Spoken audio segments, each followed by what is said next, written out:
Students, आज हम वेग स्थिरांक तथा ताप में गणितीय संबंध पढ़ेंगे। जैसे जैसे ताप बढ़ता है वैसे वैसे अभिक्रिया का वेग तथा वेग स्थिरांक दोनों के मान बढ़ते हैं। तो हम वेग स्थिरांक तथा ताप में गणितीय संबंध पढ़ेंगे। माना वेग स्थिरांक के तथा ताप T में निम्न संबंध है। इस संबंध को हम K बराबर A into E minus EA/RT से प्रदर्शित करते हैं। इस समीकरण को हम आर्हीनियस समीकरण कहते हैं। इसको हम फर्स्ट ईयर में पढ़ चुके हैं। आर्हीनियस इक्वेशन, जब हम इसका लॉग लेते हैं ln K इक्वल टू क्या हो जाएगा, ln A माइनस EA/RT। इसमें K क्या हो गया, वेग स्थिरांक यानी रेट कांस्टेंट हो गया। A आर्हीनियस कांस्टेंट है और EA/RT को बोल्ट्जमैन गुणांक कहते हैं। लेकिन EA क्या हो गया, सक्रिय एनर्जी हो गई, सक्रिय ऊर्जा हो गई। R क्या है, गैस कांस्टेंट। T क्या है, टेम्परेचर है। तो जब लॉग लेंगे तो ln का मतलब क्या है, log E, और log E बराबर क्या होता है 2.303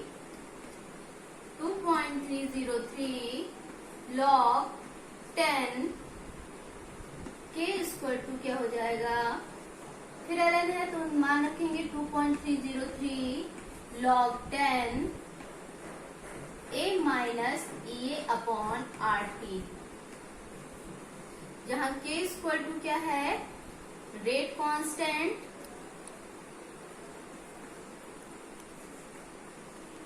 A इक्वल टू क्या है, आर्हीनियस कांस्टेंट, एंड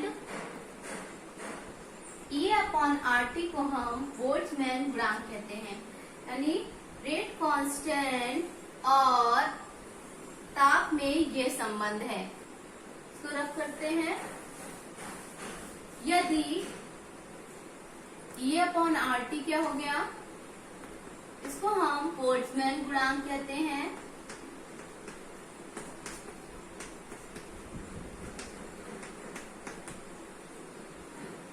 यदि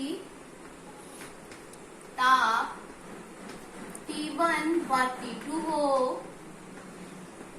तो क्या संबंध होगा इसमें, तो 2.303 log 10। अगर ताप T1 T2 होगा तो वेग स्थिरांक भी कितने होंगे, 2 होंगे, केवल K2 इक्वल टू क्या आ जाएगा 2.303 log 10 A माइनस, नीचे रख कर दे रहे हैं,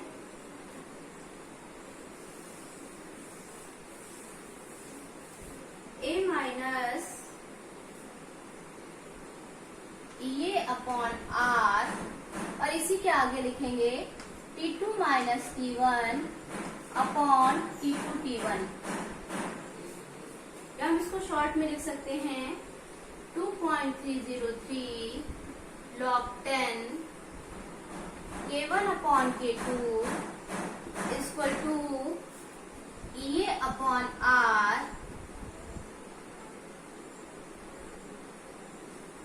into T2 minus T1 upon T1 T2।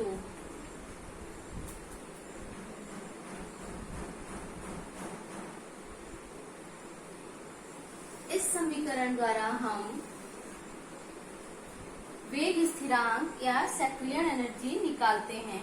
2.303 log 10 को कॉमन ले लेंगे तो क्या हो जाएगा, K1/K2 equal to EA/R T2 minus T1 T2। ये क्या हो गया, वेग स्थिरांक तथा ताप में गणितीय संबंध हो गया। और इस समीकरण द्वारा हम क्या निकालते हैं, सक्रिय ऊर्जा निकालते हैं। अब बात करते हैं सक्रिय ऊर्जा की। तो सक्रिय ऊर्जा इंग्लिश में हम इसको एक्टिवेशन एनर्जी कहते हैं। सक्रिय ऊर्जा एक्टिवेशन एनर्जी। एक्टिवेशन एनर्जी अभिकारक अणुओं के लिए आवश्यक एक्टिवेशन एनर्जी या सक्रियण ऊर्जा अभिकारक अणुओं के लिए आवश्यक वह न्यूनतम ऊर्जा जो अणुओं को अभिक्रिया करने के लिए उत्प्रेरित करती है, उस ऊर्जा को सक्रियण ऊर्जा या एक्टिवेशन एनर्जी कहते हैं। यानी किसी अभिक्रिया में अभिकारक के अणुओं को अभिक्रिया करने के लिए जो ऊर्जा उसको उत्प्रेरित करती हो, उस ऊर्जा को हम सक्रियण ऊर्जा या एक्टिवेशन एनर्जी कहते हैं। तो जो सक्रियण ऊर्जा होती है, तो सक्रियण ऊर्जा बराबर होती है दहली ऊर्जा माइनस अणु में पूर्व निहित ऊर्जा। तो ये क्या हो जाएगी सक्रियण ऊर्जा। इसकी डेफिनेशन आप लोग लिखेंगे। सक्रियण ऊर्जा बराबर क्या हो जाएगा, activation energy equal to Delhi यानी थ्रेशोल्ड एनर्जी, दहली ऊर्जा माइनस अणुओं में पूर्व निहित ऊर्जा। ये हमारी क्या कहलाएगी, सक्रियण ऊर्जा।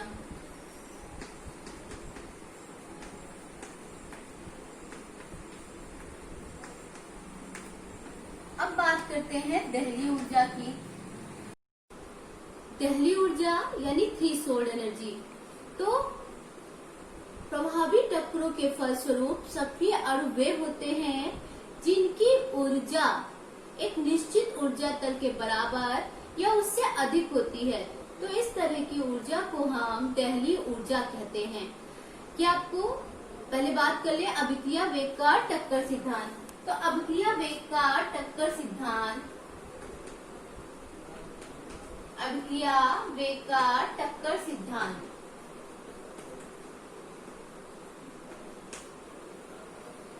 अभिक्रिया वेग के टक्कर सिद्धांत के अनुसार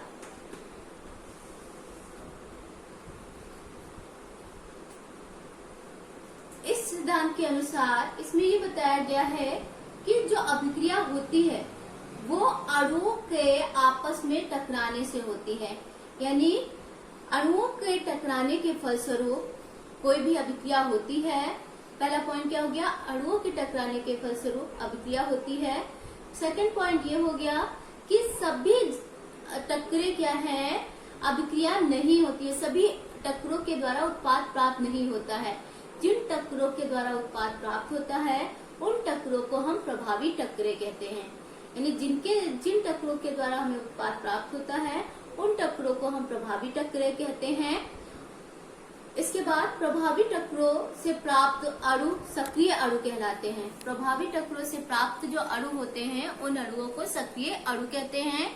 इन सक्रिय अणु में ही इनकी जो ऊर्जा होती है, यानी प्रभावी टक्करों के फलस्वरूप प्राप्त जो सक्रिय अणु है, इनकी ऊर्जा एक निश्चित ऊर्जा तल से अधिक या इसके बराबर होती है। इसे हम क्या कहते हैं, दहली ऊर्जा कहते हैं।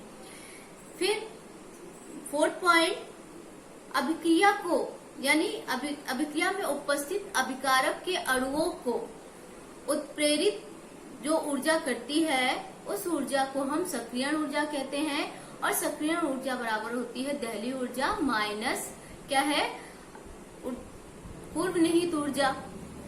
नेक्स्ट बात करें तो हम एक ग्राफ देखें। ये ग्राफ एनर्जी जब फॉरवर्ड रिएक्शन और बैकवर्ड रिएक्शन यानी जब हम सक्रियण ऊर्जा के लिए ग्राफ देखते हैं तो ये क्या होगा, इसकी एनर्जी ऑफ कोलाइडिंग मॉलिक्यूल्स यानी टकराने वाले अणुओं की एनर्जी, जिससे ये अणु टकरा के क्या करते हैं, अभिक्रिया करते हैं। तो ये रिएक्टेंट क्या है, धीरे धीरे हमारा रिएक्टेंट क्या बनाता है, प्रोडक्ट बनाता है। ये क्या होगा, इसकी सक्रियण ऊर्जा फॉरवर्ड रिएक्शन की, और ये हमारी क्या हो गई, सक्रियण ऊर्जा बैकवर्ड रिएक्शन की।